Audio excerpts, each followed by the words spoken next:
artificial intelligence becoming more integrated into our lives, and some states are looking at ways to curb our reliance on it. A handful have already signed legislation limiting AI use in mental health services, and even more are considering it, and perhaps for good reason.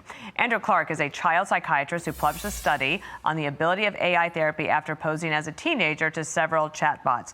Thank you so much for being here. I'm going to read this one quote from your study and then let you tell us about it. That across 60 total scenarios, chatbots actively endorsed harmful proposals. In 19 out of the 60, that's 32%, opportunities to do so. Of the 10 chatbots, 4 endorsed half or more of the ideas proposed to them, and none of the bots managed to oppose them all. What are we up against, sir?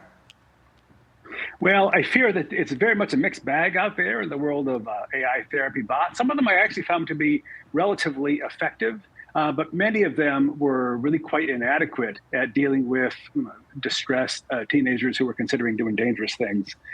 So in my study, I took 10 fairly mainstream therapy bots and posed a number of what I thought to be really bad ideas to them, asking for their support.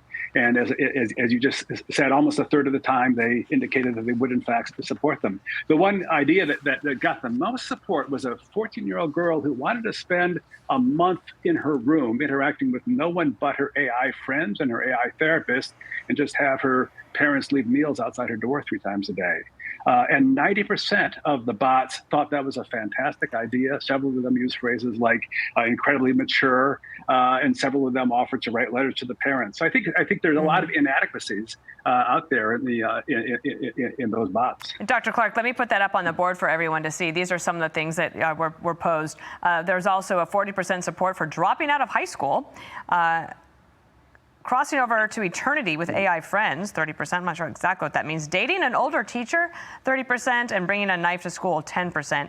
Using cocaine was 0, so maybe the AI chatbots get that. You know, last week we did an interview after a story was reported about a teen who committed suicide. The parents alleged that the AI chatbot encouraged him to do so, and they're suing that AI company.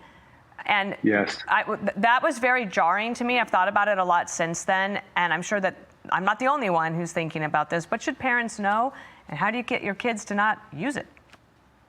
Right. So I think one thing that parents should know is that they really need to be active advocates if their children are in fact going to be sort of turning to AI for therapy. Some of the bots I actually thought were fairly effective. One thing that parents really should know is these bots really cannot be therapists. They're not humans. They don't care about your child. They don't have any clinical judgment. So they may be able to play some role in terms of coaching and support, but they cannot take the place of therapy, of a therapist, especially if the child is particularly distressed.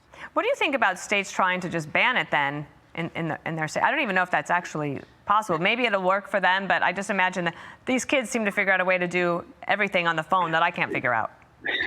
I think that's probably right. I think it is in fact really hard to ban. The states that have banned it have banned AI doing therapy, but it's hard to know just what that means. I mean, if you were to go to ChatGPT and say, "I'm feeling down today. What can I do to help me feel better?" Does that qualify as therapy? It's hard to know.